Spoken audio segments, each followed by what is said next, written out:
Security Agency is saying that they believe that September 12th was the day that it actually began circulating. Okay. A month later, you have in New York City Bill Gates hosting a coronavirus pandemic simulation. At that, his co-host is Avril Haines, the deputy director of the CIA. What is the CIA doing at a public health forum? They don't do public health. They do coup d'etat. But now Avril Haines is the top spy in America. She is the one who hid the torture tapes from Abu Ghraib, during that CIA scandal. So that she now is the head of the National Security Agency, the top spy in the country. She's also in charge of the coronavirus response. At the simulation, you have Avril Haines, you have people from all the social media companies, you have people from the pharmaceutical companies, mainly Johnson & Johnson, the biggest one. And you have another guy, peculiar guy, George Gao, who's the head of the Chinese CDC. Oh, man, he sounds sneaky.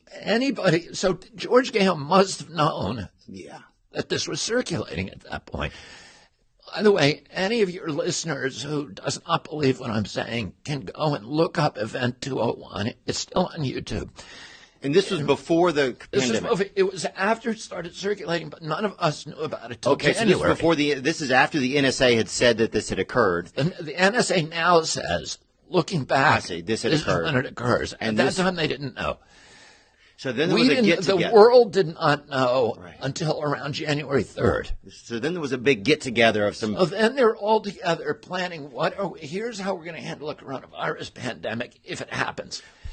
Was Fauci there or no? Fauci was not there, but there were people from his agency there. So, and the interesting thing is, there was no discussion of public health. They weren't saying, how are we going to get repurposed medications? How are we going to link 11 million doctors, frontline physicians around the world on a communication grid so that we can quickly figure out what's working, what's working in Bangladesh, what's working in Argentina, what are the best protocols, what are the best repurposed medications that seem effective against what's already working against this type of thing that we could ask people to get prepared and get on now to help themselves. Well, no, but even when it starts, if a coronavirus pandemic starts, you want to be able to talk to all the doctors who are treating it around the world and find out, because there may be a guy in Argentina, which there was, Dr. Carvalho, who's got good intel, who was giving ivermectin to people.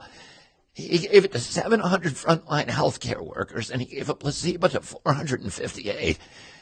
And of the 700 who got it, not one of them got COVID. Of the 400 who didn't got it, 53% got COVID. So he knew that very early on. But that wasn't being communicated. And if you were Fauci and really wanted to do a public health response, you'd be connecting all these doctors and mining what is the best intelligence, what's the best way to treat people, how do we avoid hospitalizations, how do we avoid deaths. And you're saying they were just connecting more of the business side of it. They weren't. The only thing they were doing was they were saying, how do we use a pandemic to clamp down totalitarian controls, to essentially execute a coup d'etat against democracy? How do we get rid of the Bill of Rights? You think that they brought that up in this meeting? Listen, I'm not saying that nobody should believe me on anything. They should go and do the research themselves. Right. And you go to Event 201, and here's what you'll see. The fourth simulation that day, they took breaks. There was a total of four. The fourth one is the longest one. That whole simulation is, how do you get the social media companies to censor dissent? And how specifically do you get them to not talk about the fact that this was a lab-generated virus? The George Gao says that, and this is what they're talking about for 2 hours. This is in October. What was their fear, that if people thought it was a lab-generated virus? Then they would start pointing fingers and blaming not only the Chinese, but blaming public health officials who were all funding, those studies in Wuhan. Oh, I see.